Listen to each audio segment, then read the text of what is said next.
YouTube, I'm ready. This is my dream car, the Lamborghini Performante.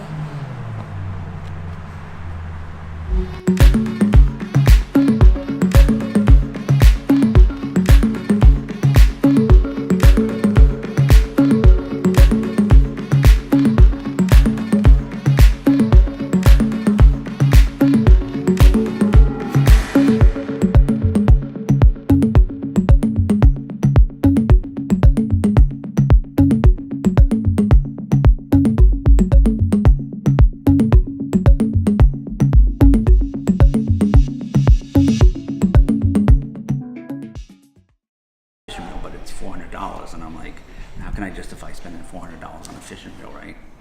But sometimes you gotta buy the best quality stuff if you want it to last. Now when it comes to these beautiful cars, there's two things. There's one is you get emotional because you see the car and you're like, oh wow, you feel that heartbeat in you saying, God, I love that car, I wanna have that. So sometimes you gotta take the emotion out of it and you gotta think clearly is, okay, can I afford it, or is the financial burden going to make me think more? I'll be worried about the money all the time and not being able to enjoy the car because I'm always thinking about, well, did I make the right deal? Did I spend too much money? So you got to get comfortable to the point where you're not second guessing your decisions that, hey, I wanted this car, but it's way out of my league and I shouldn't have bought it, right? So when you're buying cars like this, there's two things you gotta think about. Is one, are you gonna hold on to the car, or are you buying it for an investment? So there's two different things. So a lot of people who buy these cars, you get people who buy them and just go through them in a year or 2 years. So sometimes, like the car I'm looking at has had 5 previous owners.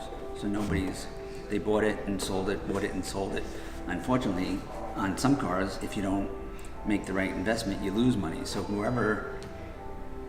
the 5 people before me who bought this car, they bought it for $360, and now I'm buying it for $140.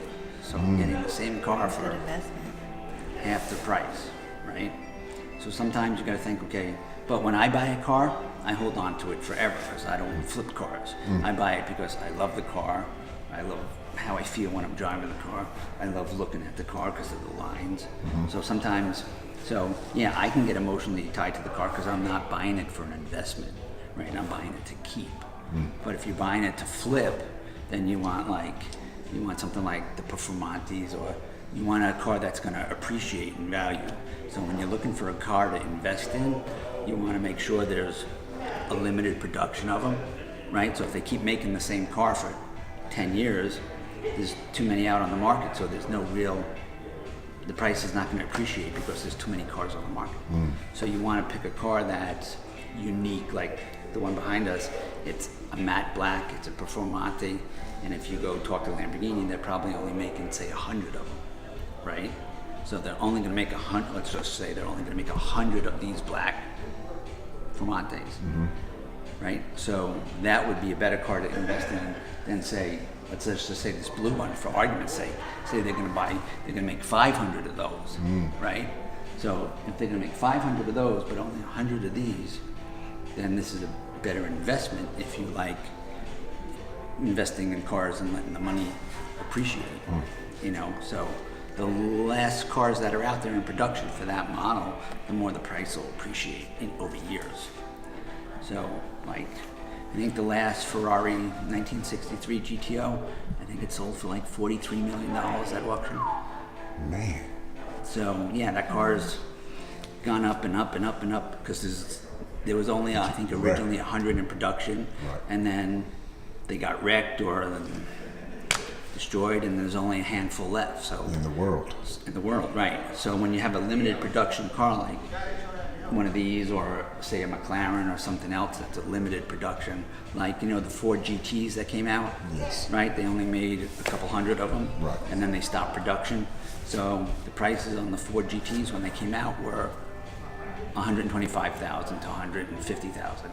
Now you can't touch one for less than $260,000, $270,000. Correct. So they came out in 2005. It's now 2019. So in a little more than 10 years, they more than doubled in price. So if you bought it for 125 when it came out in 2005, they're selling at auction for, yeah, I'll be right there. I'm ready for you. Okay, thank you. Okay. Now they're selling for 399, 400. Wow. You know, so if they're one of the limited production of the G250s, right? If you got one of those, now they're selling for 499, 500, and you only paid 125 for it. So in 10 years, there's no place else you can make that kind of money. The bank's not going to give you that much money. You put money in the bank, Right. right? So when you're buying cars to invest in, then you got to look at, you know, how rare the car is, how many were in production, right, and that sort of thing, and then you decide that's the car I want to buy. But then you can't get emotionally attached to it. You know, you can't say, oh, I want the car, but you got to say, okay, I'm buying the car because I know it's going to appreciate in value, and at some point I'm going to sell it. So it's a business decision.